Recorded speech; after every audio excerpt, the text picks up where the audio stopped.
नमस्कार प्यारे बच्चों, मैं कुशाल सोलंकी हिंदी की कक्षा में आप सभी का हार्दिक अभिनंदन करता हूं।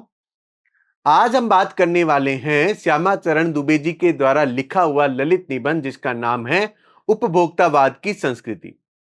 अगर हम इसके बारे में समझें तो मैंने आपको इसके पूर्व के भाग में भी बताया था कि किस प्रकार हम जो हैं वो विज्ञापनों के गुलाम होते जा रहे हैं, है ना। मैंने आप लोगों को यह बताया था कि किस प्रकार विज्ञापन हमें इतने प्रभावित कर जाते हैं जिसकी वजह से हम वो वस्तु खरीदने के लिए लालायित हो जाते हैं। आज अगर हम देखें बाजार में अनेक विज्ञापन जो है वो हमारे लिए ही बनाए गए हैं और हमें आकर्षित करवाने के लिए वे अनेक तरह के पैंतरे भी दिखाते हैं। अगर हम बात करें तो उन विज्ञापनों में हमें यह दिखाया जाता है कि किस प्रकार सारी वस्तुएं जो हैं वो आपके उपभोग के लिए बनी हुई है। हमें यह दर्शाया जा रहा है कि ये विज्ञापन आप जो देख रहे हैं, आप जो विज्ञापन देख रहे हैं उस विज्ञापन के माध्यम से आपको सर्वश्रेष्ठ वस्तु मिल जाएगी और उसका प्रभाव इस ढंग से बढ़ता जा रहा है कि हम जब बाजार में वस्तु खरीदने जाते हैं तो हम उस वस्तु की गुणवत्ता के स्थान पर पहले उस विज्ञापन के प्रभाव की वजह से ही हमारी वस्तुएं खरीदते हैं। हम ये देखते हैं कि हाँ, ये विज्ञापन जो है वो हमारे सिने स्टार्स के द्वारा जो है वो प्रयोग में लिया गया था। हमारे सिने स्टार्स ने इस वस्तु का विज्ञापन किया है तो निश्चित तौर पर हमारे सिने स्टार इसका प्रयोग कर रहे हैं, तो हम भी उस वस्तु की ओर लालायित हो जाते हैं। कहने का अर्थ यह है कि हम हर रूप से विज्ञापनों के प्रभाव में आ गए हैं और इसी को नाम देते हैं उपभोक्तावाद की संस्कृति। ठीक है, इसके पूर्व के भाग में हमने इन सब बातों को जाना कि वास्तव में हमारे सामने किस किस प्रकार के विज्ञापन लाए जाते हैं। एक ही वस्तु से संबंधित जो है वो अनेक विज्ञापन हमें बताए जाते हैं। एक ही वस्तु के संदर्भ में हमें अनेक बातें बताई जाती है कि ये वस्तु जो है किन किन वस्तुओं के प्रयोग से मिलकर बनी है। ठीक है, तो आप लोगों ने ये देखा कि हम जो है किस प्रकार विज्ञापन के प्रति समर्पित होते जा रहे हैं। ठीक है, बढ़ते हैं आज के भाग पर। ठीक है, आज हम जो है वो पढ़ेंगे, इसमें क्या हम ये पढ़ेंगे कि भारत में तो यह स्थिति अभी नहीं आई, पर अमेरिका और यूरोप के कुछ देशों में आप मरने से पहले भी आप क्या कर सकते हो, अपने अंतिम संस्कार और अनंत विश्राम का प्रबंध भी कर सकते हैं।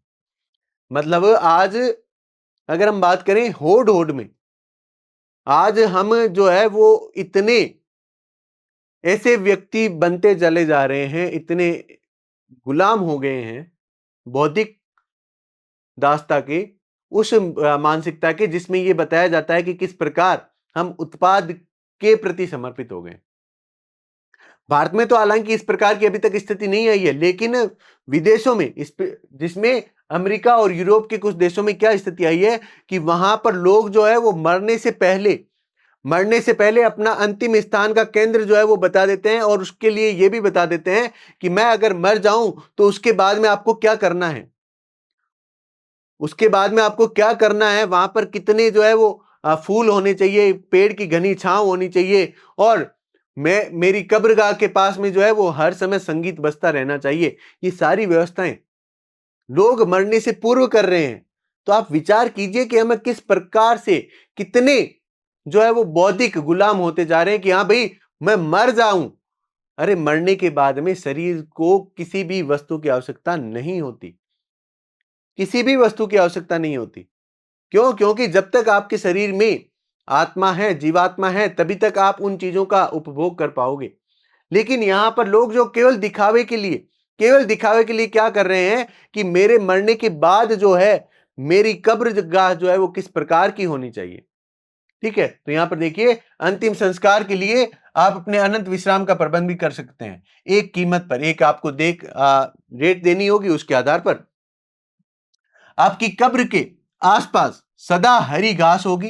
देखो क्या क्या उसमें आपको ऑफर मिल रहे हैं, कैसे कैसे ऑफर मिल रहे हैं कि आपकी कब्र के पास आपके सदा हरी घास होगी, मन चाहे फूल होंगे, चाहे तो वहां पर फवारे होंगे, मंद ध्वनि में निरंतर संगीत भी होगा।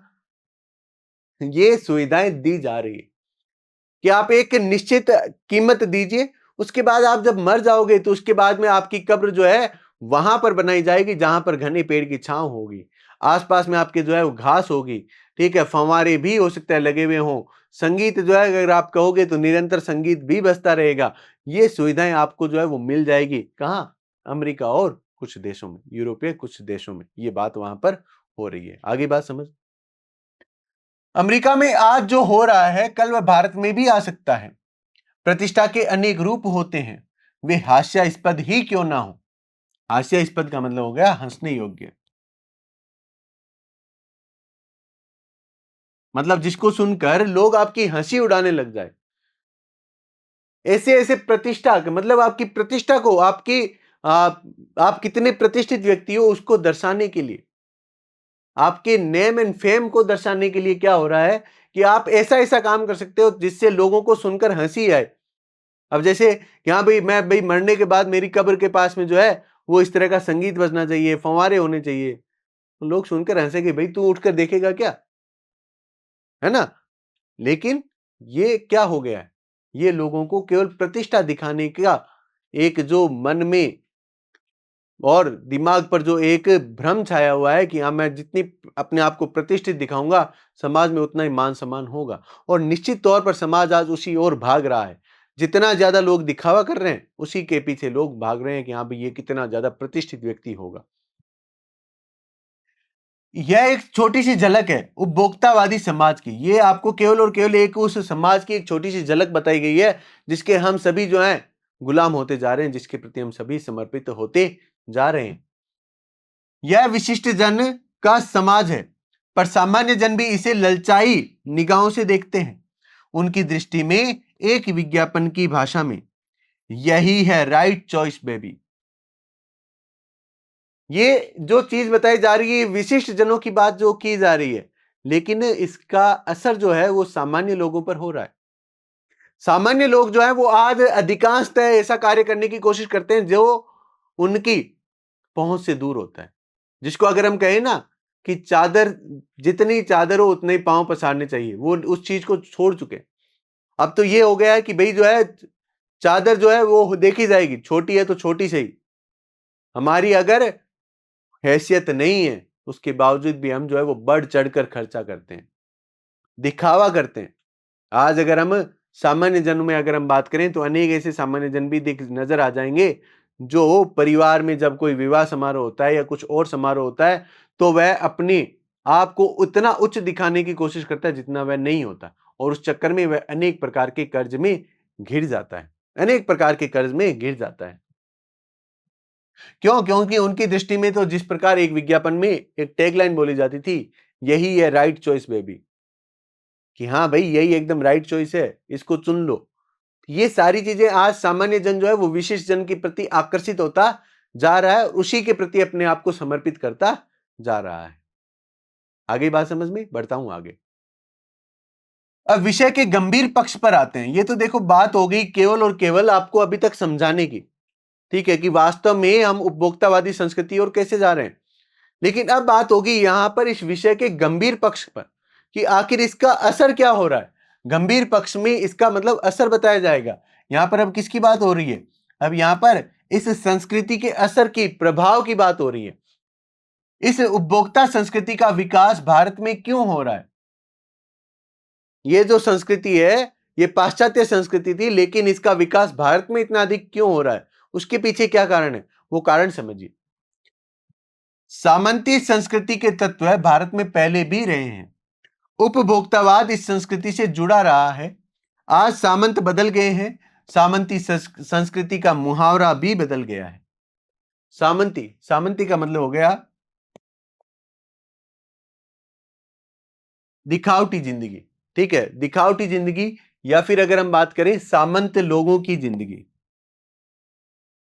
जो विशिष्ट लोग होते थे, सामंत लोग जो होते थे, जो विशिष्ट लोग होते थे, उनकी जिंदगी के तत्व, क्योंकि यहां पर अगर हम बात करें सामंत भी रहे हैं, नवाब भी रहे हैं, राजा भी रहे हैं, ठीक है, तो ये सारे तत्व तो भारत में पहले ही मौजूद थे। तो सारे तत्व मौजूद थे, इसी वजह से क्या हो रहा है, उपभोक्तावाद की संस्कृति से जुड़ा रहा है। भारत भी पहले से उपभोक्तावाद, मतलब हम उस चीज से वस्तुओं का उपभोग किस प्रकार करना है, क्योंकि सामंत की संस्कृति से हम जुड़े हुए हैं तो हमें ये सारी चीजें पता ही तो थी।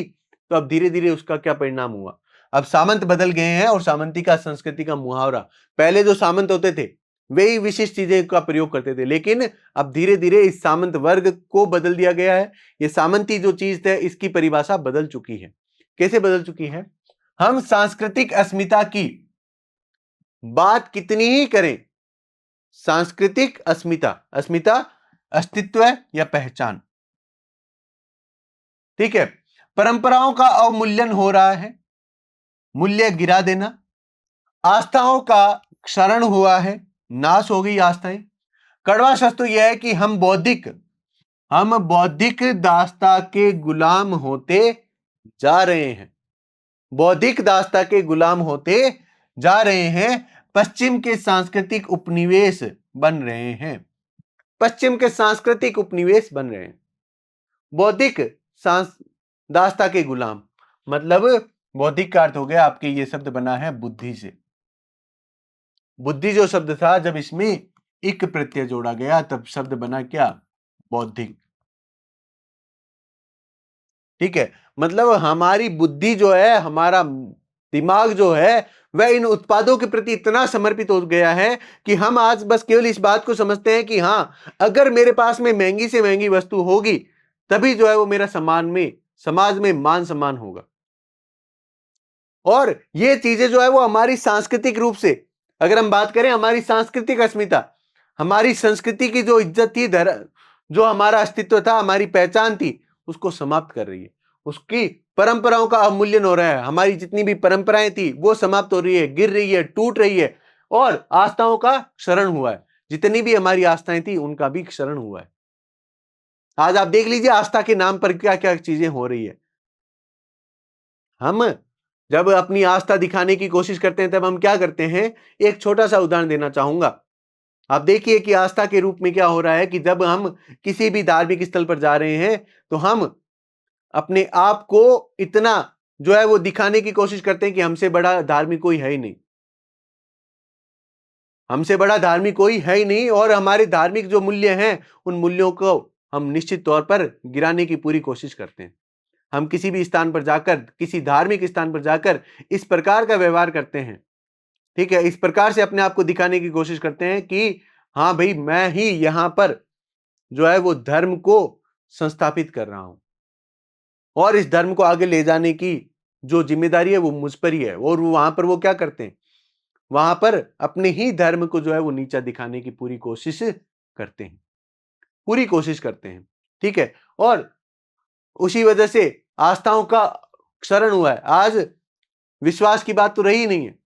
आज भगवान के मंदिर केवल और केवल दिखावे के लिए जाया जाता है कि हाँ भाई देख लो मैं जा रहा हूं, पर्यटक स्थल के रूप में जाया जा रहा है कि हाँ भाई, अरे भाई मैं जा रहा हूं, देखो भोलेनाथ की नगरी में जा रहा हूं, माता की नगरी में जा रहा हूं, वहां बस दिखाने के लिए जा रहे हैं, आस्था के रूप में नहीं जा रहे हैं। तो आस्थाओं का क्या हो रहा है? क्षरण हो रहा है, टूट रही है। कड़वा सच तो यह है कि हम बौद्धिक दास्ता के मानसिक रूप से गुलामी हो रही है हमारी, हम मानसिक गुलाम होते जा रहे हैं, बुद्धि से गुलाम होते जा रहे हैं। क्यों? क्योंकि हमारी बुद्धि तो हर ली गई है, हम विज्ञापनों के दास होते जा रहे हैं। आज हमारे पास में कोई भी वस्तु जो है वो तब तक अच्छी नहीं होगी जब तक हम उस वस्तु में सर्वश्रेष्ठ को नहीं चुन लेंगे, और हमें यह लगता है कि यही वस्तु जो है वो सर्वश्रेष्ठ है, और उसी की वजह से, उसके ब्रांड की वजह से, उसके नाम की वजह से हमारी समाज में प्रतिष्ठा होगी। पश्चिम के सांस्कृतिक उपनिवेश बन रहे हैं हम आज, पश्चिम के सांस्कृतिक उपनिवेश, वह विजित देश जिसमें विजेता राष्ट्र के लोग आकर बस गए हैं, हम उसी प्रकार का व्यवहार करने लग गए हैं। हमारी नई संस्कृति अनुकरण की संस्कृति हो गई है। अनुकरण मतलब पीछे पीछे चलना, अनुकरण हो गया पीछे पीछे चलना। आज हमारी संस्कृति क्या हो गई? हम अंधा अनुकरण कर रहे हैं। हम क्या कर रहे हैं? अंधा अनुकरण, आंखें बंद करके अनुकरण कर रहे हैं।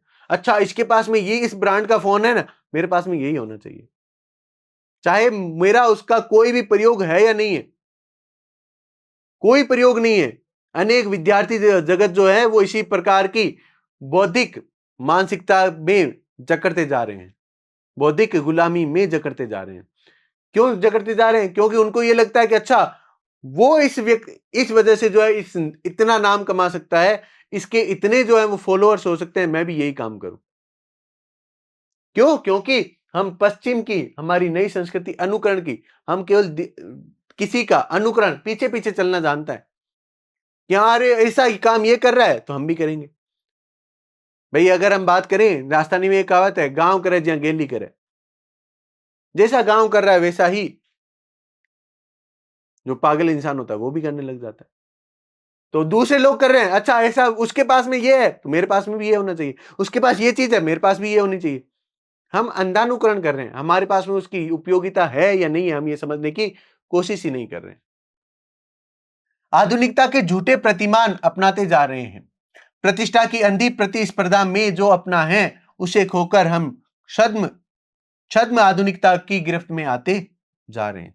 छद्म आधुनिकता, बनावटी आधुनिकता, होड़ में प्रतिस्पर्धा, होड़ और प्रतिमान मानदंड। आज हमारे जो है प्रतिमान जो थे, मानदंड थे, मानक जो चीजें थी, आधुनिकता के झूठे प्रतिमान में, कि झूठे दिखावों में हम क्या कर रहे हैं कि जो होड़ होड़ लगी हुई है, अंधी प्रतिस्पर्धा लगी हुई है, उसमें हम आधुनिकता की गिरफ्त में, कौन सी आधुनिकता? बनावटी। छद्म का मतलब क्या हो गया? बनावटी। बनावटी आधुनिकता के चक्कर में आते जा रहे हैं, केवल होड़ के चक्कर में, केवल दिखावे के चक्कर में हम क्या होते हैं? आधुनिकता के, छद्म आधुनिकता के चक्कर में आते जा रहे हैं। आगे बात समझ में? यहां ठीक है, बढ़ता हूं आगे। संस्कृति की नियंत्रक शक्तियां भी क्षीण होने लगी है, कारण हम दिग्भ्रमित हो गए हैं। हमारा समाज ही अन्य निर्देशित होता जा रहा है। विज्ञापन और प्रसार के सूक्ष्म तंत्र हमारी मानसिकता पर प्रभाव डाल रहे हैं। उनमें सम्मोहन की शक्ति है, वशीकरण की भी है। अंततः इस संस्कृति के फैलाव का परिणाम क्या होगा, यह गंभीर चिंता का विषय है। हम आज गुलाम होते जा रहे हैं, वशीकरण, वश में आते जा रहे हैं। किसे? हम दिग्भ्रमित हो रहे हैं, हमें पता ही नहीं चल रहा कि हमें किस रास्ते पर जाना है। क्यों? क्योंकि संस्कृति की नियंत्रण शक्तियां जो है वो धीरे धीरे क्षीण होती जा रही है। संस्कृति को जो नियंत्रित करने वाली शक्तियां थी वो धीरे धीरे समाप्त होती जा रही है और हम दिग्भ्रमित हो रहे हैं, अन्य निर्देशित होता जा रहे हैं। हमारा समाज भी अन्य के द्वारा, दूसरों के द्वारा निर्देशित, जो निर्देश मिल रहे हैं उसके आधार पर काम कर रहा है और हम भी वैसा ही काम करने लग गए हैं। हमारी मानसिकता सूक्ष्म तंत्र से बदल रहे हैं। विज्ञापन के बहुत सूक्ष्म तंत्र जो है वो हमारे सामने आते हैं और हम उसी चीज को एकदम सच समझ लेते हैं। हम ये समझ लेते हैं, अच्छा ये जो है वो सफेद कोट पहन कर आया है, गले में स्टेथोस्कोप लगा कर आया है, ये जरूर जो है वो डेंटल होगा, डेंटिस्ट होगा। और हम ये बात समझ लेते हैं, अच्छा इसने ये बात कही तो ये मान लेते हैं। लेकिन ये भूल जाते हैं, अरे वो विज्ञापन कर रहा है, वो एक कलाकार है, हम भूल जाते हैं। तो यहां पर हमारी मानसिकता पर गहरा असर पड़ रहा है। किसकी वजह से? ये सूक्ष्म तंत्र जो है विज्ञापन और प्रसार के, वो हमारी मानसिकता पर गहरा प्रभाव डाल रहे हैं। सम्मोहन की शक्ति है इनमें, वशीकरण की भी है।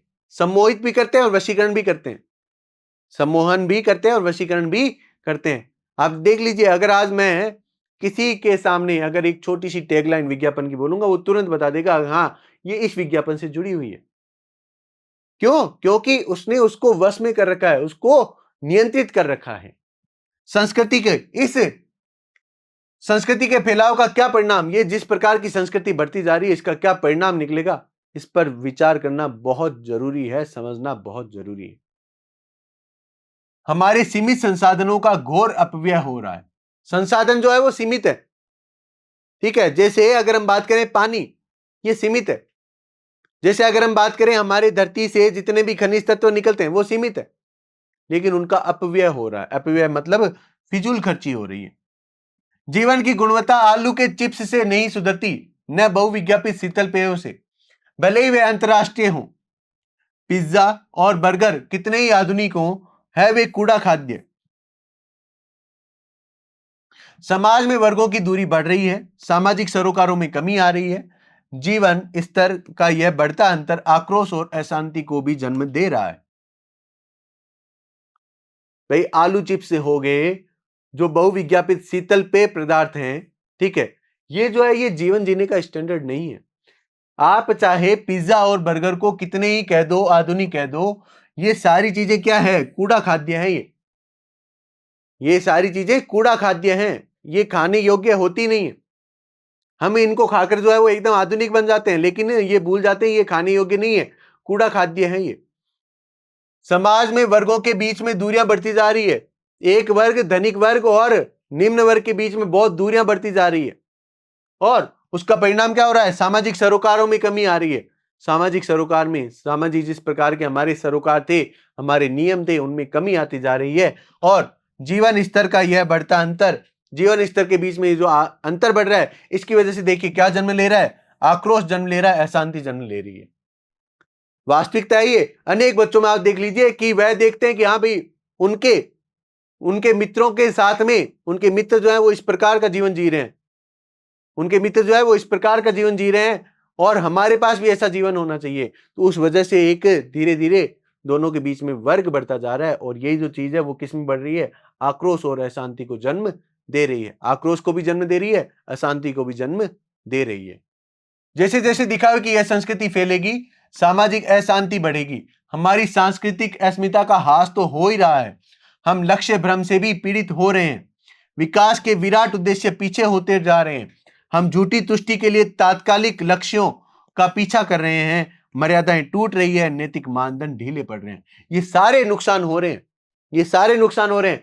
संस्कृति जैसे जैसे ये संस्कृति फैलेगी क्या होगा, सामाजिक अशांति बढ़ जाएगी, समाज के लोगों के बीच में अशांति बढ़ेगी, हमारी सांस्कृतिक अस्मिता, हमारी जो संस्कृति की पहचान थी वो धीरे धीरे समाप्त हो जाएगी। ठीक है, हम लक्ष्य से, हमारे लक्ष्य भ्रम से दूर हो रहे हैं, विकास के विराट उद्देश्य, विकास के जितने बड़े बड़े उद्देश्य थे उनसे हम पीछे हट रहे हैं, हम झूठी तुष्टि के लिए तात्कालिक लक्ष्य का पीछा कर रहे हैं, केवल मन की झूठी संतुष्टि के लिए जो उस समय के ऐसे लक्ष्य जो पूरी परिपूर्ण नहीं हो सकते, हम उनका पीछा कर रहे हैं, जिसको हम मृग तृष्णा कह सकते हैं। मर्यादाएं टूट रही है, आज मर्यादाएं टूट चुकी है, परिवार में बड़ों के प्रति सम्मान जो है समाप्त हो गया, अपने से छोटों के प्रति जो स्नेह है वो समाप्त हो गया है, मर्यादाएं टूट चुकी है। एक ही परिवार में अगर 5 सदस्य हैं, पांचों अलग अलग बैठे हैं, एक साथ बैठने का समय भी उनके पास में नहीं है। नैतिक मानदंड जो है वो ढीले पड़ रहे हैं, नैतिक मानदंड भी समाप्त होते जा रहे हैं। व्यक्ति केंद्रता बढ़ रही है, स्वार्थ परमार्थ पर हावी हो रहा है, भोग की आकांक्षाएं आसमान को छू रही है, किस बिंदु पर रुकेगी यह दौड़, ये सारी चीजें हो रही है। स्वार्थ जो है वो बढ़ता जा रहा है, ठीक है, भोग की आकांक्षाएं, इच्छाएं जो है वो बढ़ती जा रही है। गांधी जी ने कहा था कि हम स्वस्थ सांस्कृतिक प्रभाव के लिए अपने दरवाजे खिड़की खुले रखें, पर अपनी बुनियाद पर कायम रहें। मतलब हमारी जो सांस्कृतिक अस्मिता है उस पर हमेशा बने रहो, लेकिन नई चीजें आ रही उनका स्वागत करो, लेकिन अपने मूल बिंदु को कभी ना छोड़ो। उपभोक्ता संस्कृति हमारी सामाजिक नींव को ही हिला रही है, यह एक बड़ा खतरा है, भविष्य के लिए एक बड़ी चुनौती बन जाएगी, भविष्य के लिए एक बड़ी चुनौती बन जाएगी। इसलिए हमें इस तरफ ध्यान देना बहुत जरूरी है कि ये उपभोक्तावाद की संस्कृति हमारे लिए, हमारी संस्कृति के लिए कितनी विनाशकारी है। बढ़ता हूं आज की सीख की तरफ। हमारी सांस्कृतिक विरासत का ह्रास जो हो रहा है उसके पीछे कहीं ना कहीं जो है वो उपभोक्तावाद की संस्कृति है, हमें इसको समझने की जरूरत है और जरूरत है इस बात की भी कि हम इस पर नियंत्रण कर सकें, हम इस पर नियंत्रण कर सकें। आगे बात यहां पर समझ में, ठीक है। बढ़ता हूं प्रश्न की ओर। प्रश्न देखिए, उपभोक्ता संस्कृति का सबसे बड़ा खतरा क्या बताया गया है? सबसे बड़ा खतरा क्या बताया गया है? आर्थिक विकास में बाधा हो रही है, पारिवारिक विघटन हो रहा है, विदेशी वस्तुओं की कमी हो रही है, इनमें से कोई नहीं। तो पारिवारिक विघटन जो है वो ज्यादा हो रहा है, परिवार के बीच में दूरी आती जा रही है, परिवार के बीच में दूरी आती जा रही है। अगले प्रश्न पर देखिए, भारत में उपभोक्ता संस्कृति के विकास का मुख्य कारण क्या है? भारत में उपभोक्ता संस्कृति का विकास हो रहा है, उसका मुख्य कारण क्या है? आर्थिक प्रगति, विदेशी निवेश, सांस्कृतिक अनुकरण और बौद्धिक दासता, शिक्षा का प्रसार।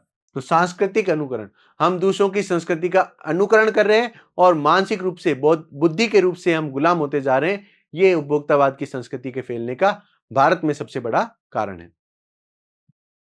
अमेरिका में आज क्या हो रहा है? अपराध हो रहा है, सुख साधनों की तलाश हो रही है, पागलपन का व्यवहार हो रहा है, अपने अंतिम संस्कार का जीते जी प्रबंध किया जा रहा है, अपने अंतिम संस्कार का जीते जी प्रबंध किया जा रहा है, ठीक है, अंतिम संस्कार का जीते भी प्रबंध किया जा रहा है।